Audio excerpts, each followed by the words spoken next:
Latest technology courses, best infrastructure మరియు అద్భుతమైన placements. Engineering లో మీ best choice Avian institute of engineering and technology, Ibrahimpatnam.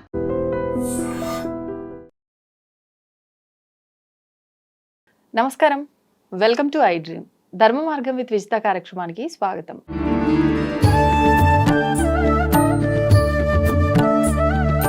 ప్రస్తుతం మనతో పాటు ఉన్నారు ప్రముఖ జ్యోతిష వాస్తు పండితులు, భారతీ శంకరపీఠం వ్యవస్థాపకులు, బ్రహ్మశ్రీ అన్నవరపు తిరుపతి మూర్తి అవధాని గురుగారు. ఇప్పుడు గురుగారితో మాట్లాడతాం. నమస్కారం గురుగారు. పరమేశ్వరార్పణం.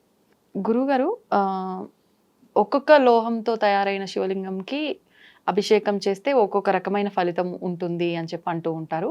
ముఖ్యంగా ఈ అభిషేకాల విషయం కనుక వస్తే స్ఫటికంతో చేసిన శివలింగంకి మట్టితో చేసిన శివలింగం గురించి ఎక్కువగా మాట్లాడుతూ ఉంటారు. విశేషమైన ఫలితం ఉంటుంది అని కానివ్వండి, ఇలా రకరకాలుగా ఎక్కువగా ఈ రెండు శివలింగాల గురించే వింటూ ఉంటాం.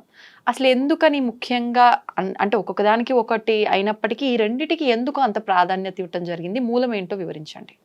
మృత్తికే హనమే పాపం జన్మజాతిస్కృతం అనే ఒక మంత్రం ఉంది మట్టికి సంబంధించి. దీని గురించి చెప్పడానికి ముందు రెండు విషయాలు చెప్తాను. అలాగే అండి. ఒక ఆయన విపరీతంగా సంపాదించేశాడు, బాగా ఆస్తుపాస్తులు సంపాదించాడు. వాళ్ళ ఇంటికో వీళ్ళింటికి వెళ్తే గంట కూర్చోబెడతారు ఖచ్చితంగా. ఆ మనిషి చనిపోతే ఆ చనిపోయిన వ్యక్తిని మా ఇంటికి కాసేపు తీసుకురండి అని ఎవరైనా అంటారా? వాళ్ళ ఇంట్లోకే తీసుకెళ్లరు కదా. వాళ్ళ ఇంట్లో కూడా తీసుకెళ్లరు. మరి ప్రపంచం మొత్తం కూడా చనిపోయిన వాళ్ళందరూ కూడా ఎక్కడ అలా ఉండిపోతే మనం ఎక్కడ నడుస్తాం? నడవలేం. ఈ భూమి అనేటువంటిది అన్నిటిని కూడా మట్టిగా మార్చేసేసుకుంటుంది, తనలోకి నింపుకొని ప్రతిదీ కంప్లీట్గా మట్టిగా మార్చేసుకొని మళ్ళీ అన్నిట్లో కూడా శుద్ధి చేసేసుకుంటుంది. అందుకనే మృత్తికే హనమే పాపం అంటాం. మట్టి అనేటువంటిది అన్నిట్లకన్నా అత్యంత శ్రేయస్కరమైనటువంటిది. అన్ని లోహాలని కూడా తనలోకి ఇమిడ్చుకుంటుంది, అన్ని లోహాలని తనలోంచే బయటికి ఇస్తూ ఉంటుంది. అందుకనే శివాభిషేకంలో మట్టికి చాలా విశేషమైన ప్రాముఖ్యత. అలాగే స్ఫటికం శుద్ధము అని అంటారు, శాంతి అంటారు, ప్రశాంతత అంటారు, స్వచ్ఛత అంటారు. స్వచ్ఛత అంటే చాలా ఇక ఏమీ ఎలాంటి దోషాలు లేనటువంటిది, స్వచ్ఛత కలిగినటువంటిది. ఏమీ కూడా అందులో ఇక మనకు దోషాలు కనిపించవు. అది స్వచ్ఛత. స్వచ్ఛతకి మూలం స్ఫటికం. శుద్ధ స్ఫటికం అనేటువంటిది ఇటు చూస్తారు కనిపిస్తారు. అది స్ఫటికము అనగా నీటితో తయారవుతుందండి. నీరు పూర్తిగా మనం ఫ్రిడ్జ్లో పెడితే ఒక్కొక్కటి ఎలా అయితే గడ్డలాగా చేస్తూ ఉంటుందో అలా మైనస్ పూర్తిగా వాటి మీద ఒకదాని మీద ఒకటి ఒక చుక్క మీద చుక్క పది ఒక రాయిలాగా తయారైపోతుంది. అది దాంట్లోంచి స్ఫటికం వస్తుంది. మట్టి అనేటువంటిది పునర్జీవానికి మూలం. మట్టితో చేసేటువంటిది అర్చన పునర్జీవానికి మూలం. అంటే ఒక చెట్టుని మట్టిలో ఒక గింజ పెడితే మొక్క వస్తుంది, అదే మొక్క అదే వృక్షంలో మళ్ళీ చనిపోతుంది. కాబట్టి దేన్నైనా ఇచ్చేటువంటిది తీసుకునేటువంటిది భూమి, మట్టి. కాబట్టి ఒకటి పుట్టమట్టి అనేటువంటిది ఒకటి ప్రధానంగా చెప్తూ ఉంటాము. ఆ మట్టితో చేసేటువంటి శివలింగం పార్థివలింగం అంటాం. దానికి చేసేటువంటిది ఒక ఫలితం అయితే, ఈ స్ఫటిక శివలింగానికి చేసేటువంటి ఫలితం సామాన్యమైంది కదండి. శుద్ధ స్ఫటిక సంకాశం త్రినేత్రం పంచవక్త్రం అని చెప్పి ఈశ్వరుడు యొక్క తత్వం. కైలాస శిఖరే రమ్యే శంకరస్య శివాలయే దేవతాస్తత్ర మోదంతి తన్మే మనఃశివ సంకల్పమస్తు.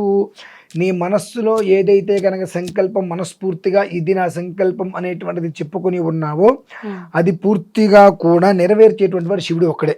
అందుకనే పూర్తిగా కూడా మండలాంతర్గతంగా శుద్ధమైన స్ఫటికానికి కనుక అభిషేకం చేసినట్లయితే కోరిక తీరుతుంది అనేటువంటిది ఒక విధానం. ఒక శివలింగానికి మనం అభిషేకం చేస్తేనే విశేషంగా ఫలితాలు ఉంటాయి. అదే ఒక సోమవారం, లేదంటే ఒక ఆరుద్ర నక్షత్రం, ఒక మాస శివరాత్రి, ఒక మహాశివరాత్రి, ఇటువంటివి ఏదైనా పర్వదినాలు వచ్చినప్పుడు కనుక చేసినట్లయితే అంతకు మించి ఫలితం వస్తుంది. దానికి మించి మానవ జీవితంలో ఉండేటువంటి ప్రతి ఒక్క మనిషికి కూడా ఉత్తమమైనటువంటి యోగా ఇచ్చేటువంటి పర్వదినాలు కొన్ని వస్తుంటాయి. రేపు 13వ తారీఖు వచ్చినట్టుగా జూలై 13 ఏంటి ఆ రోజు విశేషం? జూలై 13వ తారీఖు మాస శివరాత్రి, ఇందు అమావాస్య, ప్రదోషకాల పర్వదినము, ఆర్ద్ర నక్షత్రం, సోమవారం అన్ని కలిసి వచ్చాయి. దీన్ని అర్ధాహోరాత్రము అంటారు. అర్ధమహామాస శివరాత్రి అనేటువంటిది కూడా పదం. జ్యేష్ఠ మాసంలో రావడం అనేటువంటిది యోగకాలం. ఎన్ని వచ్చినటువంటి రోజు నాడు ఒక శివలింగానికి అభిషేకం చేస్తే వచ్చే ఫలితం సామాన్యమైంది కాదు. అటువంటిది అదే కైలాస యంత్రము అని ఉంటుందమ్మా. మన ఇల్లు మనకి ఎలా అయితే ఉంటుందో అలా కైలాస యంత్రం అనేటువంటిది ఒకటి ఉంటుంది. 1100 శివలింగాలతో కైలాస యంత్రాన్ని స్థాపించి 12 గంటల పాటు ఏకధాటిగా ఆ ఈశ్వరుడికి అభిషేకం చేయడం సామాన్యమైన విషయమా? సంధ్యాకాలమునందు 1,00,000 ఒత్తులతో దీపార్చన చేయడం అనేటువంటిది సామాన్యమైనటువంటి విషయం అయితే కాదు. అంతటి మహత్తరమైన క్రతువు జరుగుతుంది. మన కాటేదాన్లో అయ్యప్ప స్వామి దేవాలయం ఉంది, ఆ దేవాలయంలో జరుగుతుంది. ఒక శివలింగానికి చేస్తేనే వచ్చేటువంటి ఒక్క ఫలితం అమోఘం అనుకున్నప్పుడు 1100 శివలింగాలకు విశేషంగా మనం అభిషేకం చేయటం అంటే సామాన్యమైనటువంటి విషయం అయితే ఈ జన్మకి కాదు. అవునండి. కనుక అటువంటి విశేషం చేస్తున్నప్పుడు ఫలితం కూడా మనకు అలానే వస్తుంది కదా. నాకు ఇది కావాలని కోరుకోకర్లా. మనస్సు ఈశ్వరారాధనలో మనస్సు స్వచ్ఛంగా ఉండాలి. మనం తలందా నీళ్ళు పోసుకొని 100 బకెట్లు నీళ్ళు పోసేసుకొని నన్ను ముట్టుకోవద్దు అనే అంటరానితనాన్ని చూపిస్తే అక్కడ నువ్వు ఎంత చేసినా ఉపయోగం లేదు. మనస్సు స్వచ్ఛతగా ఉంచుకొని, దానికి తగ్గ ఒక డ్రెస్ కోడ్ ఉంటుంది, దాంతో మనస్సు స్వచ్ఛతగా ఉంచుకొని హరహర అని చెంబు నీళ్ళు పోస్తే ఆ నీరు స్వామివారి నుంచి కిందకి దిగే లోపు నీకు ఆ ఫలితాన్ని ఇవ్వగలుగుతాడు ఆయన. అంతగా భూమి మీద స్మరించగానే తరింప చేయటానికి వచ్చేటువంటి వ్యక్తి ఎవరైనా ఉందంటే ప్రధానమైనటువంటి వాడి శివుడు. కాబట్టి ఆ రోజునాడు జరిగేటువంటి దాంట్లో ఇది జనాలందరి దగ్గరికి వెళ్ళాలి, తెలియాలి. ప్రతి ఒక్కరూ కూడా అంతటి జరిగేటువంటి మహత్తరమైనటువంటి కైలాసనాథుడి యొక్క శివాభిషేకమునందు పాల్గొని వారి స్వహస్తాలతో 1111 మొత్తం శివలింగాలు వస్తాయి కైలాస యంత్రం. ఆ 1111 శివలింగాలకి వారి స్వహస్తాలతో అభిషేకం చేసుకోవచ్చమ్మా. అంతటి అద్భుతమైనటువంటి యోగం అనేటువంటిది భగవంతుడి యొక్క కృపంగా ఆయన యొక్క అనుగ్రహంతో ఏర్పడింది. కనుక ప్రతి ఒక్కరూ కూడా సద్వినియోగం చేసుకుంటే చాలా శ్రేయస్కరమైనటువంటి విషయాన్ని అయితే నేను మన ఐ డ్రీమ్ ఛానల్ తరఫున వ్యూవర్స్ అందరికీ, భక్తులందరికీ కూడా తెలియపరుస్తున్నాను. ఏ సమయంలో గురుగారు ఆ రోజున ఇదంతా కూడా?